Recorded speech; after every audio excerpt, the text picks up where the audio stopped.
Assam CEE 2025 question A1, A2, A3 এটা sequence আছে যোনটো GP আছে A1 or value to less than 0 বুলি কৈছে A1 plus A2 equal to 4 A3 plus A4 equal to 16 summation AI দিয়া আছে 1 or 9 লৈকে 4 lambda lambda value দিছে বহুত ভাল question হয় এটো conceptual question হয় বাট কেটামান বস্তু আমি জানিলে এটো question বহুত ইজিলি কৰিব পাৰিম ক্লাস 11 ৰ এটা কনসেপ্ট জিপিত যেতিয়া আমি nth টার্মটো লিখো an হেতু কেনেকৈ লিখো আমি a r power n minus 1 এটা কোৱেশ্চনটো দিয়া আছে a1 plus a2 equal to 4 তো এটো হ'ব a plus ar equal to 4 first টার্মটো আমি a লৈছো সেকেন্ড টার্মটো আমি সরি কমন রেশিওটো r লৈছো ঠিক আছে আৰু এটা কন্ডিশন দিয়া আছে a3 plus a4 of value 16 a3 হ'ল তোমাৰ ar square a4 হ'ল ar cube equal to 16 এটা যদি মই ইয়াৰ পৰা ar square এটা কমন লওঁ এটো 1 plus r এটো 16 পাম এটো তোমাৰ সেকেন্ড ইকুৱেশ্যন এটো তোমাৰ ফাৰ্স্ট ইকুৱেশ্যন এটা second equation divide by first যদি কৰো second equation ar square 1 plus r first ইকুৱেশ্যনৰ পৰা a কমন আহিব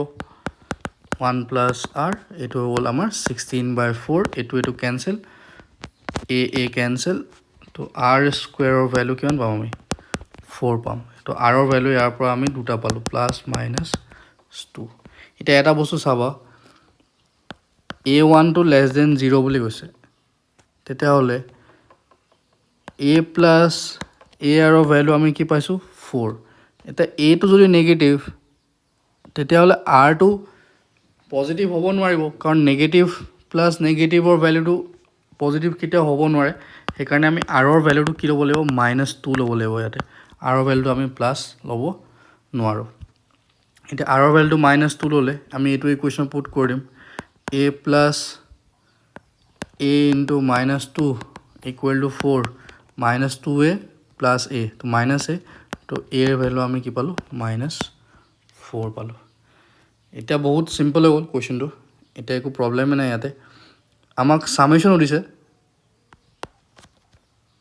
I equal to 1 to 9 ai এটো মানে কি বুজি পাবা a1 plus a2 এনেকে যাব an ৰ লৈকে তাৰমানে এটো sn হে হয় s9 ইয়াৰ ফৰ্মুলাটো আমি জানো a into 1 minus r power n divided by 1 minus r আৰু ইয়াৰ ভ্যালুটো কিমান দিয়া আছে 4 lambda দিয়া আছে a এর ভ্যালুটো আমি অলরেডি জানো -4 r এর ভ্যালু আমি অলরেডি পাইছো -2 পাওয়ার এটো 9 হ'ব আৰু divide by 1 minus of -2 equal to 4 lambda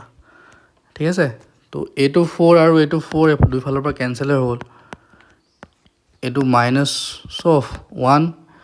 power 9 আছে minus minus plus 2 power 9 হ'ব 512 divided by 3 equal to lambda तो बहुत इजी हो गया lambda equal to -513 by 3 तो ये तो हो 5 1s of 5 5 7s of 21 इनको तो सिंपलीफाई कर लो 1 minus 171 है आंसर तो which option is correct option C is correct so A C দুটাই দিয়া আছে তো তোমালোকে যদি অলপ প্লাস মাইনাসৰ খেলিমেলি কৰা তোমালোকৰ আনসাৰটো ভুল হৈ যাব সো হোপ তোমালোকে সলিউশনটো বুজি পাইছা আৰু এনেকে তোমালোক যদি আৰু সলিউশনস লাগে বাকিখিনি কোৱেশ্চনৰ সলিউশন লাগে তো তোমালোকে আমাৰ এপটো ডাউনলোড কৰি ল'বা মাইন্ড ব্লোইং ম্যাথ বুলি গুগল ষ্টৰতে পাই যাব মই লিংকটো তোমালোকক ডেসক্ৰিপচনত দিয়ে দিছো তাৰ পৰা ডাউনলোড কৰি ল'বা প্ৰিভিয়াস ইয়াৰ পেপাৰবোৰ তোমালোকে তাতে পাই যাব ঠিক আছে